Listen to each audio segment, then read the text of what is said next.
Welcome to Mid-Maryland Votes. Today's guest isn't a commentator watching history from the sidelines. He helped run it. Scot Faulkner served at the highest levels of Congress, worked in the Ronald Reagan White House, and has advised leaders across decades of American political change. From Reagan to today, this is a man who's seen how power really works, and now he's here to tell us all about it. So let's get into it. Welcome to Mid-Maryland Votes. I am your host, Mark Flynn. With me, as always, is my co-host, Ethan Lowen. And we have a very distinguished guest tonight. We have Mr. Scot Faulkner. Mr. Faulkner, thank you, and welcome to the program. Thank you.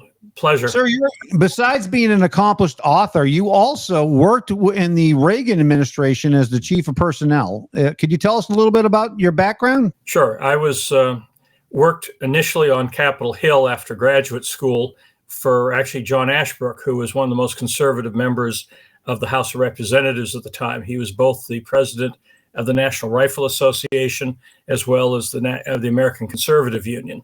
And it was through there that I'd already worked with Reagan in Minnesota in '76 campaign, but as we moved into the '80 cycle, I was already working on personnel for the Congress, conservatives in Congress, and then at the National Convention in Detroit, I was approached by several of my colleagues, including Lee Atwater, to say, "Can you hire 900 people in the next 60 days?" And I said, "Sure."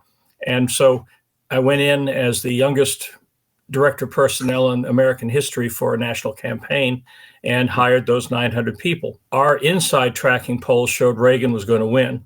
So we started shifting into transition, and I became the overall head of transition personnel, in particular, working with all the transition teams on gleaning their insights into personnel, not only in the Carter personnel, but the career personnel. And then I moved into the White House as the clearance officer for presidential personnel, which allowed me to both clear people in, but more importantly, clear people out. So you described yourself as the youngest individual head of personnel. How old were you at that time? I was 26 years old. So 26 years old. And I think many 26-year-olds, most would say that they are probably still learning what it is they want to do with the rest of their lives. I would say I fell into that category as well. So really, that's actually quite the accomplishment. What allowed that to happen? How did you end up in a position like that at that age? Well, again, I was have dealt with lots of friends in politics, a lot do the campaigns or run office. Some like to go to think tanks and run policy documents. I started realizing that implementation is really where the rubber meets the road, so to speak. So that's why I got a master's in public administration, but also going back to college, I was the head of the largest college Republican unit in the Midwest during the height of Watergate, and then worked in the Republican Party in Minnesota right after graduation, and met Reagan in October '75. We became friends and interacted ongoing. I, again, was part of his Minnesota campaign in '76. And then as I moved into the DC area, working with the Republican Party, I was actually on the executive committee of the Republican Party in Virginia because I was the head of the largest young Republican unit on the East Coast at that time, which was Fairfax Young Republicans. Ironically, back in the late '70s, Fairfax County was actually a huge Republican machine. Now it's a big Democrat machine. So it's interesting how nothing is forever. And so it was the combination of being with Ashbrook, actually working on many different conservative policy and legislative strategy organizations. The main one was the Chesapeake Society. I founded with Stan Evans, who was the one who actually authored the Sharon Statement with William F. Buckley. He was a major conservative leader at the time, and he and I had 75 offices that met every Monday night to coordinate legislative strategy in the House. And we actually not only had staffers, we actually had members of Congress who were part of that. So while you had the conservative Republican Study Committee in the House, we were much more hands-on dealing with parliamentary issues. And so and then from there, we started setting up personnel clearance and placement operation There was a mirror operation in the House, in the Senate, I mean, with Morton Blackwell. But my operation was placing conservatives in coordination with the Heritage Foundation in the House. And so it became logical for me to sit there with already my resume files to move into the Reagan campaign after the Detroit convention. So recently, there's been a lot of strife, obviously, between Democrats and Republicans, and the fire seems to have increased over the last several decades. I would say at least from the Obama years on. What do you attribute it to? Being a longtime conservative Republican, there used to be a time in our society where we could agree to disagree. It seems like now both sides cannot see anything redeemable about the other. What do you attribute that to, Mr. Faulkner? Well, I think the first step is when Twitter came on the scene, the limit was 140 characters. And that's included punctuation and spaces. You know, you're basically airing of views, 140 characters, nuance vanishes. And I think so, of all the different things, I think that's one of the main things that soured the area. The other is, and it gets back to the way people raise money and raise volunteers. The more shrill you are, the more people rally to your cause. Very few people rally to the middle of the road. And it's sad because when I was chief administrative officer of the House of Representatives in the mid-90s as part of the Gingrich Revolution, I worked very closely with Democrats because we were working on basically management reforms in the operation of the Congress. And so people like Steny Hoyer, you know, and a lot of other Democrats, including Kwasi and Fume, were actually allies of mine because I call them institutionalists, that you may disagree on issues, but when it comes to keeping the wheels on the bus, so to speak, in an institution, we can agree to that. And so back in the 90s, there were quite a few Democrats who I called institutionalists, who married up with myself and the Republicans who were institutionalists, who said the wheel coming off the bus, because many people might remember, if they're old enough, all the scandals in the early 90s, the banking scandal, the post office scandal, the gift shop scandal, the restaurant scandal, and several members of Congress actually went to jail over these things. So there was a huge collapse in the integrity of operations in the House, and a number of, again, Democrats as well as Republicans said it's time to make something different. I mean, not just a PR effort to say we're having this great initiative and nothing happens. They really wanted cures, not just simply PR. And that's what my team delivered. And as a result, we work very closely. But you know, if I walked into the door right now with that same change mandate, I don't think I could get past square one, because you're right, everything is soured. Civility is gone. Trench warfare is the name of the game. I mean, occasionally you'll see people work together. I mean, one of the groups I work on is called Red Light Therapy for veterans and military. And we have Joni Ernst from Iowa and Elizabeth Warren from Massachusetts working and co-authoring legislation right now to deal with blast injury exposure for our military. So there are still pockets of light, so to speak, where people can see common cause, but it's rare nowadays. You mentioned Kwasi Mfume. Was he the president of the national NAACP? In the mid '90s, he was the head of the Black Caucus. I'd have to go back and check he was obviously with the NAACP. I just don't know where he was in the hierarchy, but he was a member of Congress and head of the Black Caucus at that time. And in other words, he is someone who traditionally would be associated with the far left. And you're saying that actually you and him got along very well. I mean, in today's environment, that is a truly shocking statement, because he is still active as far as I know, and he would be considered in that group. And yet you're saying you personally had a completely different experience with him than most people would associate. And you mentioned the big difference being the agreement of the bus, that the bus needs to be kept together. Can you go into that a bit more? What do you mean by that? And what changed that agreement doesn't exist anymore? The key is that we are a nation of laws. We're a nation of ideals. We're a nation of founding principles. And you can talk about where those underlying components go next, or where our different issues go within that framework. But if you all of a sudden challenge that framework or demonize that framework or want to fundamentally destroy that framework, then you got a real problem. I call them the institutionalists. That again, when you look across the political spectrum, and I've done this since puberty, there are people who love the Constitution, who love this country, who want to do the right thing for themselves, for their own belief system, and for their constituents. I can think of another time back when I was the head of, actually, as the associate administrator for the Federal Aviation Administration, my last role with Reagan, and aviation safety was big. I mean, my favorite moment was I was sitting with Senator Metzenbaum from Ohio, who was not only very left-wing, but very irascible. And we're sitting there talking about some air traffic control appropriations. And I said, Senator, you and I are on the same side. And he kind of got all huffy. He said, how can you say that? And I said, because you and I both want everyone who steps on a plane to safely step off that plane. And he kind of went, oh.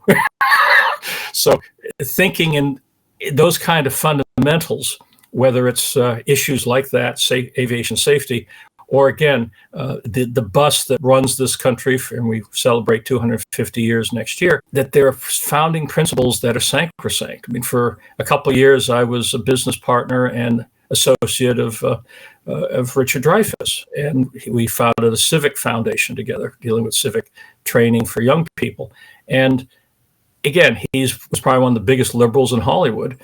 And he and I would go around to college campuses and get on stage, and he'd say, Scott's the biggest conservative I know, and I'd say he's the biggest liberal I know. But then we'd turn to the audience and say, but on this we agree. And because he saw the Constitution as the greatest document ever written by man.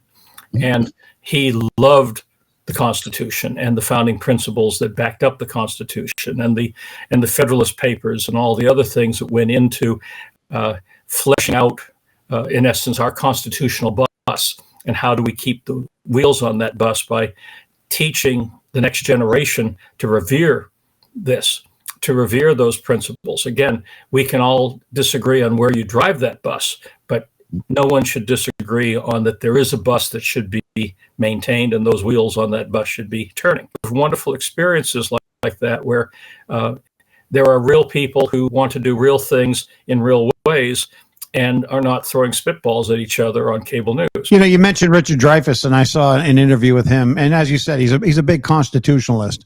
And he was vilified by the far left for going on Bill Maher. And basically, it was Bill Maher's second show where they smoke weed and talk. It's a very interesting show. You either smoke weed or drink alcohol with them, and then they sit and talk. It's a very interesting concept. By the way, Ethan and I are not going to go to that concept anytime soon. However, Richard Dreyfuss did talk about his love of the Constitution and seeking common ground in the middle, and he was vilified for that by many on the left. You know, we've gone 250 years. I mean, we are a unique nation because we're based on ideals, not on tribalism or geography or ethnicity. And incredible Constitution. I mean, it literally is one of the best software packages ever created to share public space with people you disagree with and to achieve public policy with people you disagree with, in addition to putting in guardrails so the government doesn't go crazy on us. And when you look at the current crop of especially Democrats and their commentators, I mean, they want to remove all those guardrails. They want to pack the Supreme Court. They want to get rid of the Electoral College. They want to make even the Senate based on population. And I mean, when you start to look at these things, that's downright scary.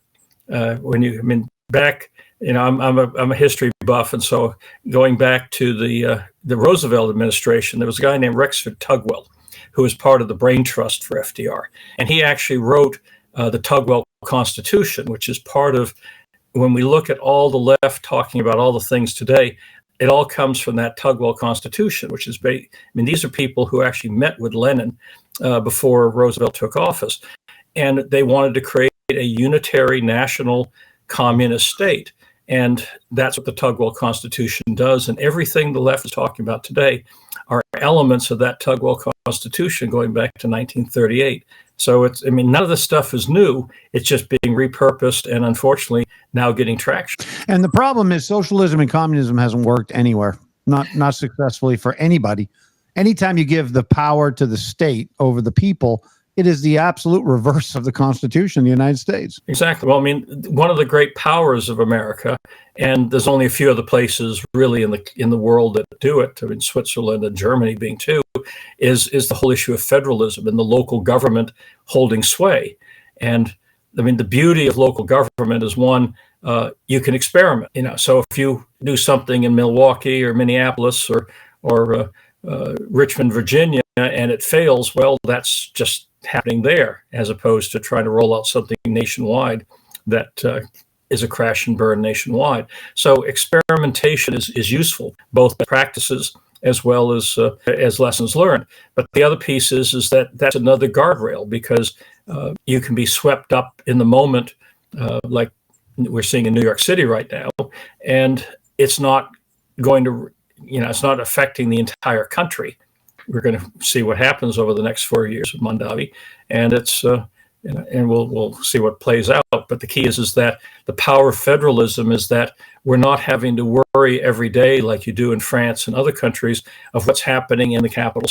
When we wake up in the morning and see potholes or the school bus being late, those are our local people, not someone at the national level, and that's an important tie to that keeps our country going the way it is. And when you mentioned tribalism, that struck me as an incredibly key point. I just think of my background, and really it's the much of the glory of many Americans is the diversity, where over a period of 300 years, in my case, I've had various branches of my family come from various continents under many sordid circumstances, and all came together, even though there may have been trouble for certain generations at different points in time, but ultimately all came together to form one nation. The tribes went away. And it seems like when you mentioned tribalism, what it brought to my mind is that's almost what's being created now.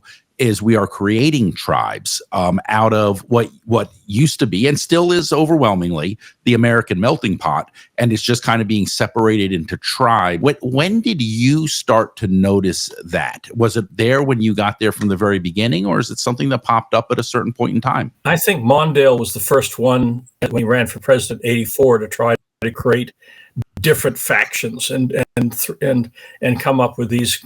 Tribalism, at that time we called it balkanization of the electorate. Of course, that failed miserably in '84. He only took his own state.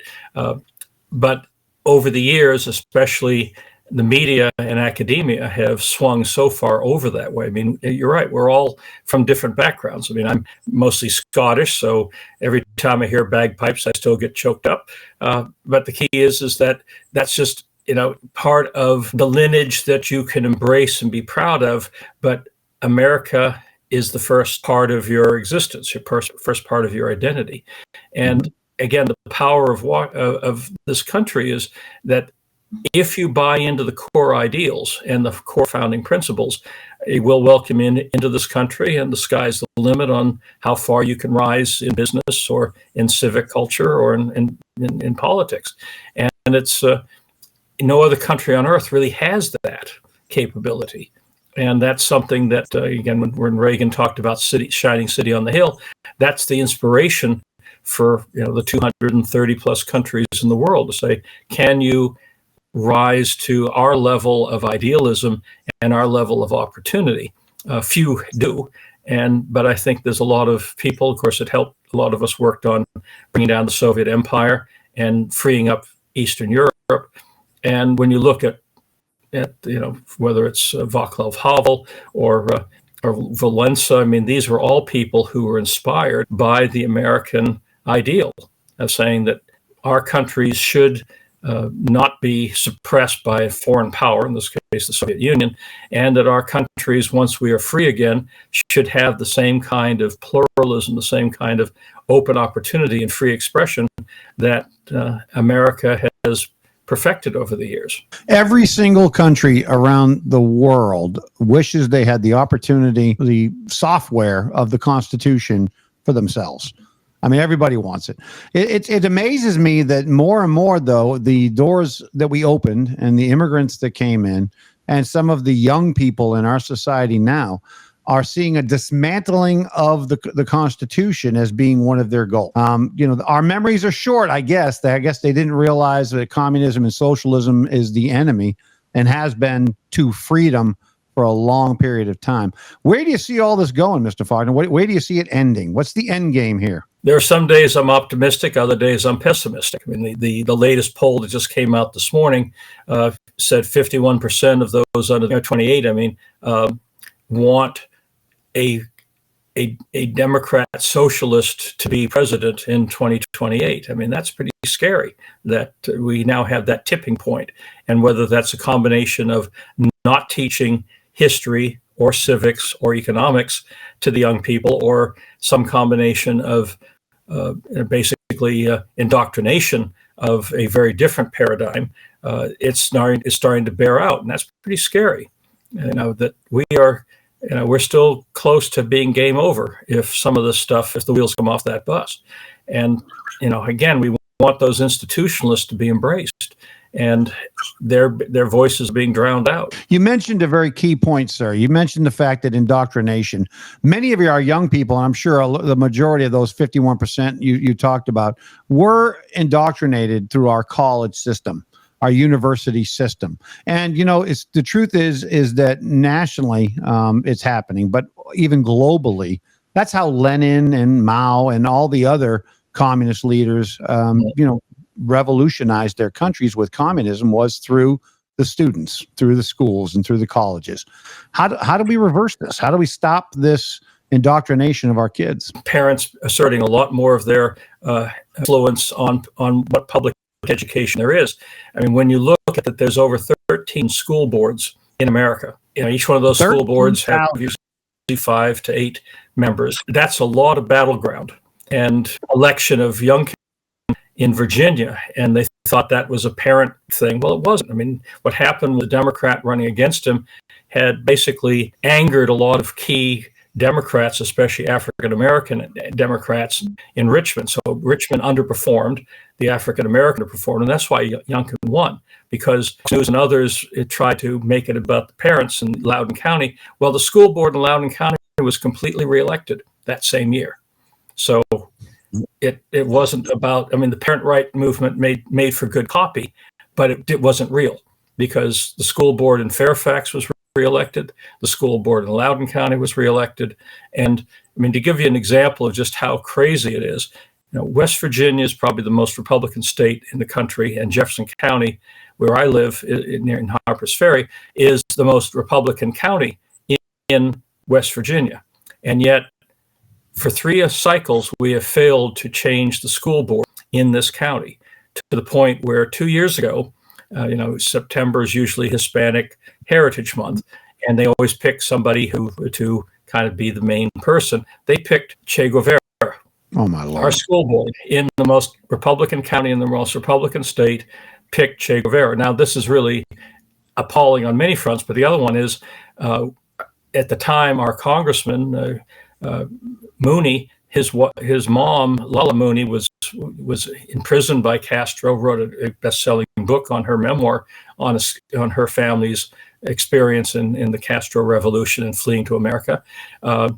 We have a huge racetrack filled with lots of Mexican Americans. In fact, one started as a jockey and moved all the way up to winning the Breeders' Cup. So, and his son was our state senator, Espinoza. And then Bolivar, which is mispronounced, is named after Simon Bolivar, the first town in America named after Simon Bolivar, and the only one named after him while he was still alive in 1824. So here we had these amazing examples from history, in Bolivar's case, and local citizens who did well as immigrants, and yet they picked Che Guevara. That's just how obtuse and how surreal things are. And yet we failed 3 times in a row to topple any of the people on that school board. In part, one time the Republicans ran two separate competing slates of Republicans. So no one took up people's side and said, we can't do this. And so we do it to ourselves sometimes.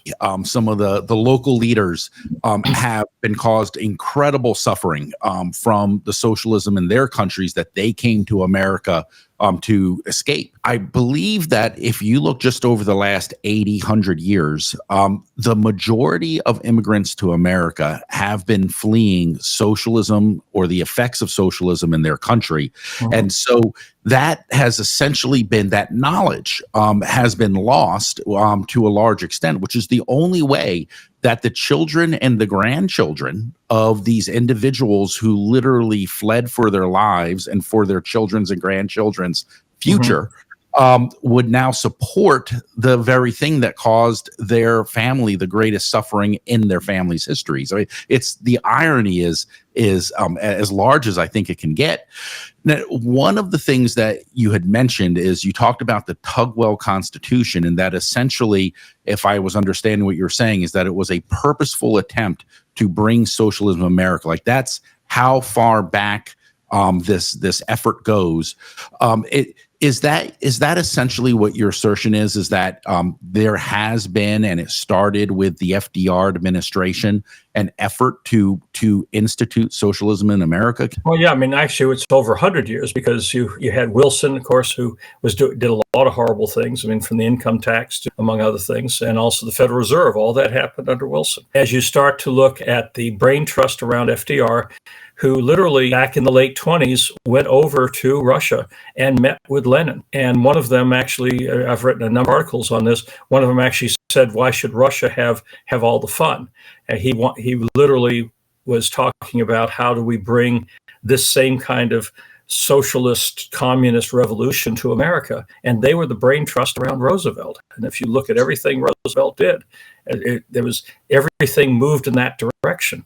I mean, he even tried to pack the court, but thankfully a lot of people, leveler heads, prevailed back then in 1938. But and then, of course, he's the only president who broke the two-term rule and went even for a fourth term, even though he was dying of cancer. I mean, you have some people back then called him Franklin the First, and I collect political buttons. I have several saying no royal family, no 1,000 times no. I mean, there's some great buttons from the 1940 campaign in particular, and again, a unique situation was Wilkie is very much like Trump, was just a businessman, and he did very well back in 1940 against Roosevelt for that third term. But also he was bringing that kind of capitalist populist message long before Trump came on the scene. Mr. Faulkner, you talked about the fact that you're just over the line. We're in Frederick County. We're recording in Frederick County. And of course, Ethan lives in Washington County. He's very active with the school boards here in this area. It's amazing to me the troubles we're seeing in our schools, in our area, due to the lack of conservative, level-headed people on the school boards in both Frederick County and Washington County. And Carroll County is majority conservative. The races for these school boards are coming up again in the midterms, and it's going to be very, very important for people to come out and vote. But you talked about this trend where even in heavily Republican areas, the school boards stay liberal. What do you attribute that to? Why are these people able to win elections in predominantly conservative communities? Again, it's a combination of things. One is candidate recruitment is always critical, and Republicans tend to be more, even though we talk about federalism, we get more enamored with presidential and congressional and senatorial races and statewide races that is sometimes very hard. I mean, we went for literally almost 25 years with no Republican running for prosecuting attorney in Jefferson County because they couldn't find anyone to run. So literally something that pivotal at local level was unopposed, and it just crazy. But the other piece of the puzzle is that Democrats or liberals are very good at taking on protective coloration. They talk about, I'm just a parent caring about my kids. They don't talk. They try to avoid talking about the 80-20 or even 90-10 issues that the Democrats embrace. And so it's so they come off. And again, a lot of Rush Limbaugh used to say, low information voters. When you get down past the national and state campaigns, how many people really pay attention to the school board races? And it's you maybe once you'll see a candidate forum that's probably attended by 30, 40 people in a jurisdiction that might have, in the case of Jefferson County, almost 40,000 voters. And then the other piece is there'll be a voter guide in the local paper, or the League of Women Voters will put something out. And so everyone gets to put out their own little sound bites about who they are and what they hope to do. It's all, it's all just squishy, fuzzy, warm stuff. So there's no real effort to do any kind of critical analysis of who these people really are. I mean, Republicans up through the Reagan years were probably the best at grassroots campaigning, both candidate recruitment and door-to-door, the retail politics, from meet and greets in the neighborhood to door-to-door to making sure there are yard signs.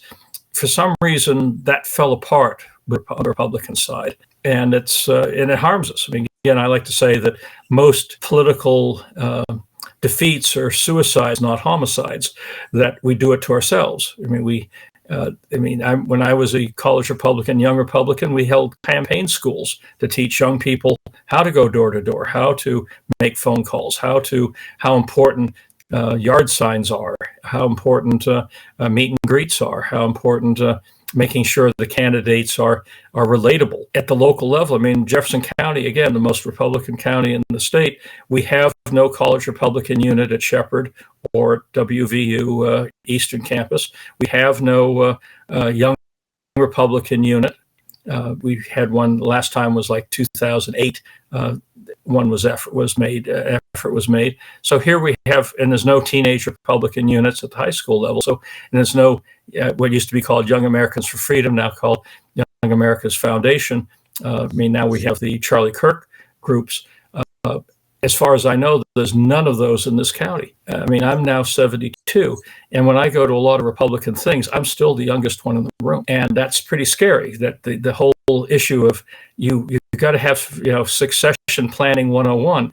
You've got to bring young people up through the lines. You have to inspire them. You have to find those activists, young activists, and elevate them, give them a voice, give them a role, and also make it fun. I mean, when I had I literally had almost 400 young people in the Fairfax Young Republicans back in 79 and 80, and we just had it as a big single scene.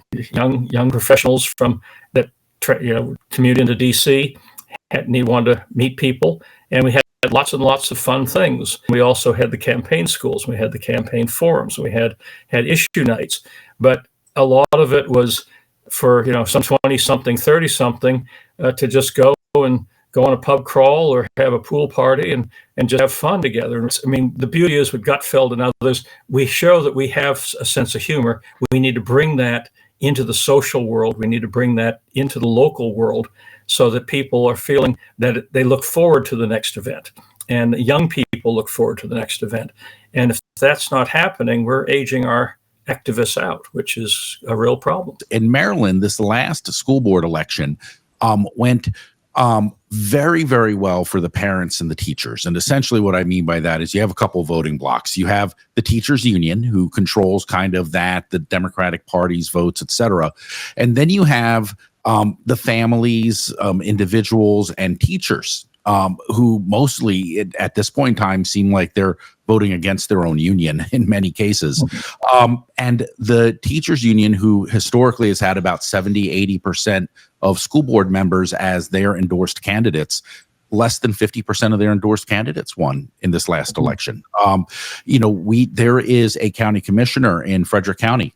He was under 18. He was 17 years old when he was campaigning. He turned 18 in time for the to be sworn in. So, there is definitely appears to be a movement in the direction of what you're saying. Well, again, turning point. Charlie Kirk, of course, it was a horrible tragedy. He died and was killed, but he was on something. And Turning Point's now, in the wake of his murder, seems to be expanding rapidly. So hopefully that will be one of those things, since the YAF and the College Republicans seems more old school, that Turning Point seems to be more vibrant, and that might be one of the things that will tip the scales. But you need to bring those young people up through. I said, for me, I always joke that politics and puberty happened at the same time, and that was because literally 8th grade I started reading National Review. Early on in life, you start to get intellectually curious, but I went off into the intellectual conservative end, and there were 2 book clubs I joined during college. One was the Conservative Book Club, and the other one was the Military History Book Club. And every month I'd be reading one book, from John Locke or Adam Smith or something else, plus something about, the Roman attack in Gaul or whatever. So it's just so the history on one front and the ideological provenance on the other went hand in hand for me as I was moving up through my undergraduate and graduate experiences. Right. But one last thing, and this gets back again to the schools. There's a group that's been around now for almost 18 years.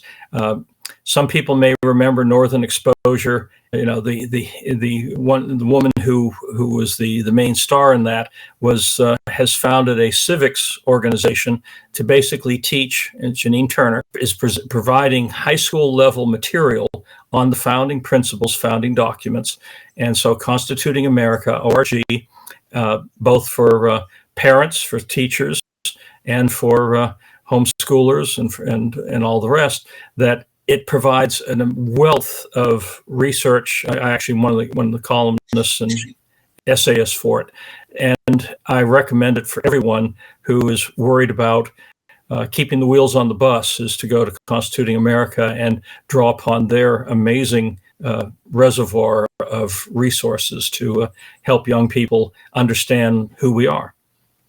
Is this a web page or a Facebook page, or what? It's Janine Turner, and what's the name of the organization again? Yeah, it's called constitutingamerica.org. So, Constituting America. If I remember correctly, Janine Turner was extremely easy on the eyes. Very much so, and still is.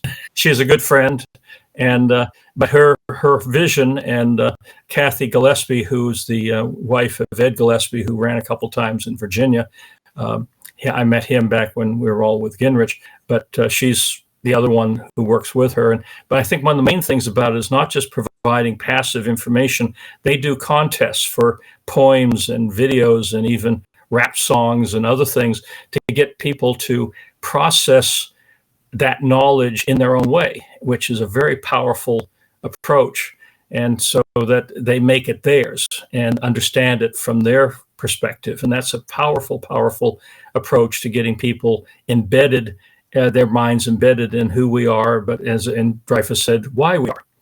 I mean, that's another key part to this, is why we don't celebrate but commemorate even some of the darker moments in America, because why we are who we are today is a combination of everything. And one of the things I like to say when I talk to civic groups, you have to remember that even our own national anthem ends with a question. Oh, say, does that Star-Spangled Banner still wave over the land of the free and the home of the brave? That it's a question. It's the only national anthem in the world that ends in a question. And as Ronald Reagan said, that freedom and the knowledge of what makes the American experiment so unique in world history, it's not passed down in the blood. It has to be chosen by each generation to be passed down to the next. And before we close out, I do think we would be remiss if we didn't mention 2 West Virginians who were the National Guardsmen in D.C. Who were shot. And one is Sarah Beckstrom, who did pass away. The other is Andrew Wolf, who I believe is still holding on and in the hospital. He is also from Berkeley County, where Inwood is. And so obviously we have both those individuals are connected right here to our local area and your neighbors. And we certainly want to recognize the sacrifice that they made. They volunteered in August to be part of this. And both of them had just re-upped to stay longer in DC because of their belief in the work that they were doing and the effect they could see it happening on the residents of DC. Well, also what's so sad is that they both opted to be on patrol instead of with their families for Thanksgiving, to give others a chance to be with their families on Thanksgiving. So they were giving right to their very end. And the jury's still out on the exact motives of their murderer, but we do know that he was a foreign national who was allowed into the country from Afghanistan, or the beginning of the Biden administration. I mean, there are so many, and I've written extensively on this as well. There's so many layers of mistakes, but let's start with the one that anyone with a basic knowledge of anything, you do not give up the largest base in Central Asia as your first step. I mean, the first step in retreating from Afghanistan. First of all, we should never have given it up in the first place. But number two, if you're going to give it up, it's the last. You fall back on your strongest position by giving it up without even telling the Afghan army that they were giving it up. And then having all the evacuation through a civilian airport in the heart of Kabul. I mean, that just was insane. I mean, even a fourth or fifth grader would say, I have a strong area and a weak area. Let's give up the strong area first and then work with the weak area. I mean, that made no sense at all. I mean, one could be very conspiratorial that these are people all the way up through the Secretary of Defense that should have known better.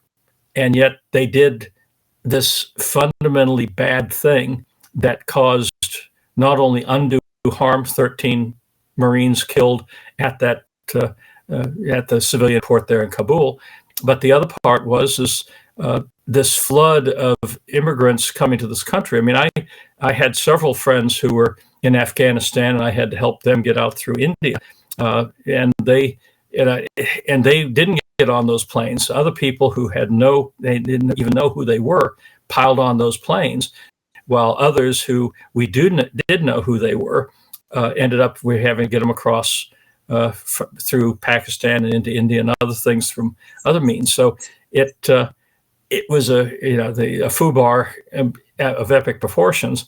But the key is why would you give up your strongest position, your biggest land base in all of Central Asia as the first step in withdrawing from the country? That someone still hasn't been held accountable for that. And they never will be. The Biden administration started on a low note and they went down from there. That's the saddest part. Who knows? Is this an isolated act or is this the first act? I mean, you have so many people who are in this country, not just for there. I mean, the group I always worry about is during the Biden years, a full division, 27,000 military age Chinese men walked across the border in California. What's happened to them? I mean, we know that China, you can't even blow your nose in China without government approval. And all of a sudden, all these people flow into Mexico and they didn't climb through the desert. They were in shape with new clothes and knapsacks, and they walked right across the border. There's videos of them into California during the Biden years. 27,000 military-age Chinese men, a full division is in our country. And what are they doing? Luckily for us, we do have an administration now that is at least aware of the possible threats and maybe taking action to try to safeguard the country. Sure. We're playing catch up. Catch up is where we're at. That's correct. We all these millions came into the country without any legal process, and yet the courts are trying to demand a legal process for getting them out of the country. I mean, we could spend another hour just talking about that. Well, we thank you very much for being with us. We don't have another hour, unfortunately, but we do have a great show in the can with you, Mr. Faulkner. Thank you very much for everything you've added to us. So that has been Mid-Maryland Votes with our distinguished guest, Scot Faulkner. My name is Mark Flynn, my co-host, Ethan Lowen. We thank you once again for tuning into Mid-Maryland Votes. That was Scot Faulkner on Mid Maryland Votes, a living bridge between America's political past and its uncertain future. When someone who's been inside the system talks about leadership, ethics, and power, you don't just listen, you learn. If this conversation made you think, challenge your assumptions, or see politics differently, do us a favor. Like, follow, and share for more content like this, and check us out on Facebook and YouTube. And we'll see you next time on Mid Maryland Votes.